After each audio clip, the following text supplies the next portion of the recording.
adalah fakta emosional dia secara psikologis yang memang melihat istrinya berada di dalam satu kamar dengan laki-laki lain.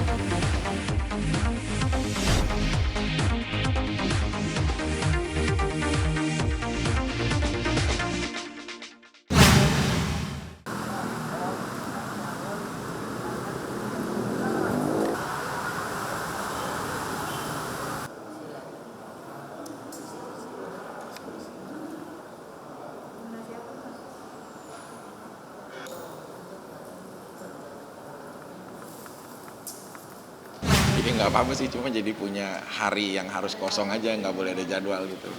Hari Rabu, karena kan jangan sampai tergesa-gesa nunggu, kitanya masih proses persidangan gitu. Aku juga udah bilang, nanti kan juga ada live di ya acara program reguler aku sama Raffi, sama Gigi, kalau nggak sama Sahila. Ya jadi ya aku nggak, apa ya, semoga aja bisa selesai cepat siang gitu. Tapi kalau pagi aku sama sekali nggak bisa ada program gitu.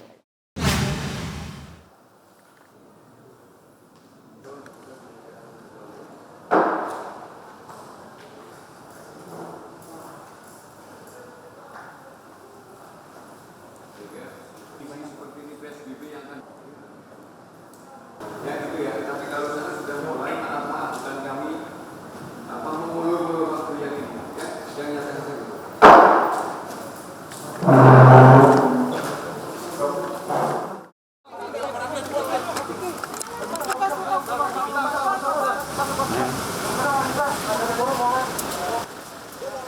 Enggak bang, bentar doang bang. Bang.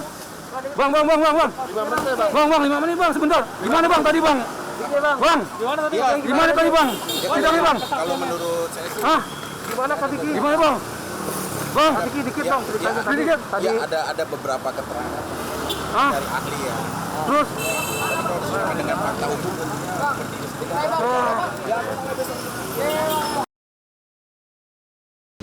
Oke, baik, terima kasih tanggapan kita hari ini. Pertama, kita cukup senang ya dengan adanya jawaban-jawaban dari ahli pidana terkait permasalahan. Yang tergambarkan dari pernyataan-pernyataan ahli pidana, pertama poinnya, ketika kita tanyakan apakah tindakan Vicky Prasetyo ke RT, terus kemudian sebelum melakukan penggerebekan, itu atau kemudian melaporkan ke polisi, minta ditemani dan sebagainya, apakah itu merupakan rangkaian daripada menjaga kepentingan umum dan ketertiban umum? Saksi ahli mengatakan ya. Di situ adalah tindakan obligation moral obligation. Artinya Pak, itu adalah kewajiban itu yang benar, kewajiban moral yang memang harus dilakukan.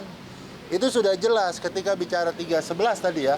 Hanya bicara pada satu ayat, ketika kita jabarkan di ayat ketiga, apakah tindakan Vicky menemukan istrinya di dalam kamar, kemudian dia memperingatkan untuk keluar, sampai dia nggak mau, adanya kemarahan, terucap dan sebagainya. Apakah itu bagian daripada menjaga moralitas? Apakah itu bagian menjaga ketertiban umum? Saksi jawab apa? Iya.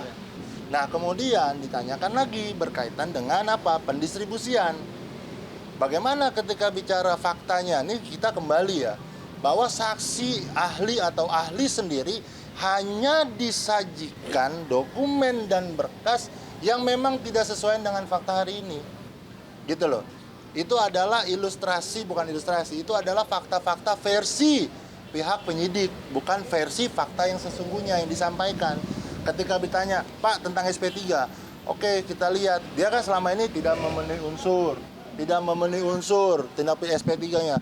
Setelah kita perlihatkan, Pak, mohon maaf loh, ini bukan tidak memenuhi unsur loh, tapi alat buktinya tidak cukup, unsur pidananya ada. Oh, saya baru lihat hari ini. Nah, jadi semua saksi hanya dibatasi pada apa yang disampaikan oleh penyidik, versi penyidik pada saat di Polres Jakarta Selatan. Nah, oleh karena itu hari ini sudah kami happy, kami senang bahwa saksi ahli pidana sendiri ya kan tidak disajikan ternyata sesuai fakta yang sebenarnya.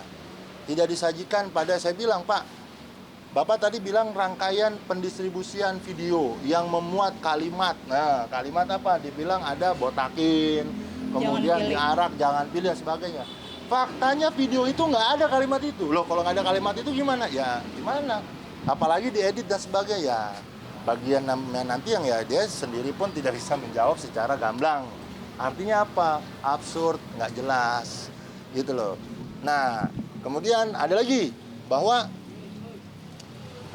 saksi ahli menyatakan ada boleh katakan psikologis, secara psikologis walaupun tidak dijawab secara rinci.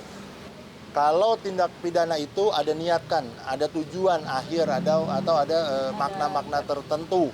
Sedangkan apa? Kesengajaan. Sedangkan ini adalah fakta emosional, dia secara psikologis yang memang melihat istrinya berada di dalam satu kamar dengan laki-laki lain. Dan itu sudah dijelaskan apakah itu termasuk unsur ketika memang itu kesengajaan. Dan saksi ahli mengatakan kalau kejadiannya seperti itu, fakta persidangan seperti itu tidak bisa atau bukan bagian daripada unsur kesengajaan. Karena memang itu adalah tidak diniatkan. Termasuk yang tadi media, saya katakan ini mengundang media di situ kalimatnya mengundang, ya. Terus kemudian tidak mencegah pemberitaan. Sedangkan saya tanyakan bagaimana kaitannya ketika memang mendistribusikan adalah bukan Vicky. Kemudian yang membuat bukan Vicky dan sebagainya bukan Vicky. Artinya apa? Vicky dalam konteks di dalam dakwaan ini adalah mendistribusikan dan sebagainya undang-undang IT. Vicky dalam kondisi pasif, tidak melakukan apa yang dituduhkan. Satu, tidak mendistribusikan, tidak menyebarluaskan, tidak mentransmisikan, tidak membuat dapat diakses. Karena kenapa? Seluruh konten yang buat bukan Vicky, seluruh rangkaian pendistribusian yang buat bukan Vicky. 2 stasiun TV bukan punya Vicky. Jadi dalam hal ini unsur-unsur yang dituduhkan oleh jaksa menurut versi kami tidak dapat dibuktikan. Kami merasa harus dihadirkan secara keseluruhan saksi-saksi yang ada di dalam berkas. Jangan sampai ada satu yang hanya dibacakan. Karena kalau konteks dibacakan kami tidak memiliki kesempatan untuk mengulik lebih dalam. Dan kami takutkan faktanya berbeda antara apa yang diucapkan, dituliskan di dalam BAP dengan fakta persidangan itu pasti berbeda. Dan langkah selanjutnya kami akan menghadirkan pula insya Allah setelah seluruhnya selesai saksi-saksi yang tentunya akan menguatkan dalil-dalil kami melakukan pembelaan. Baik itu secara teori hukum, baik itu secara teori norma, ya kan, dan juga merupakan ada lagi nanti saksi-saksi fakta lainnya.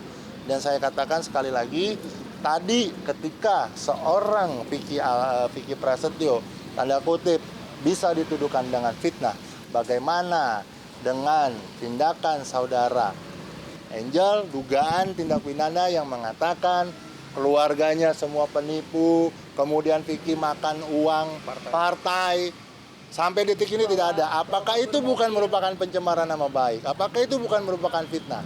Artinya apa?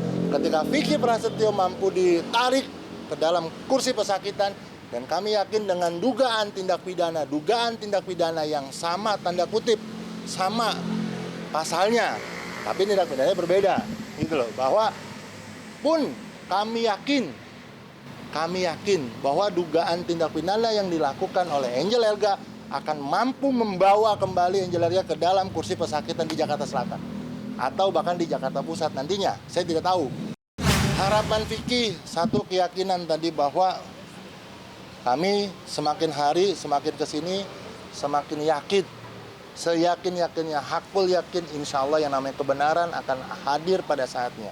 Dan kebenaran tidak akan pernah melupakan yang namanya sisi-sisi fakta yang memang hari ini kita ungkap secara keseluruhan. Dan kami yakin insya Allah mudah-mudahan tanpa mendahului kehendak Tuhan, Vicky Prasetyo merupakan tindakan dia adalah tindakan yang benar secara moral, secara etika, dan secara ketertiban umum untuk menjaga masyarakat agar tidak ada di rumahnya atau di rumah tetangganya terjadi yang namanya kumpul kebo misalkan contoh, atau tindakan yang lain, perzinahan dan sebagainya. Ini adalah bagian daripada menjaga etika dan moral.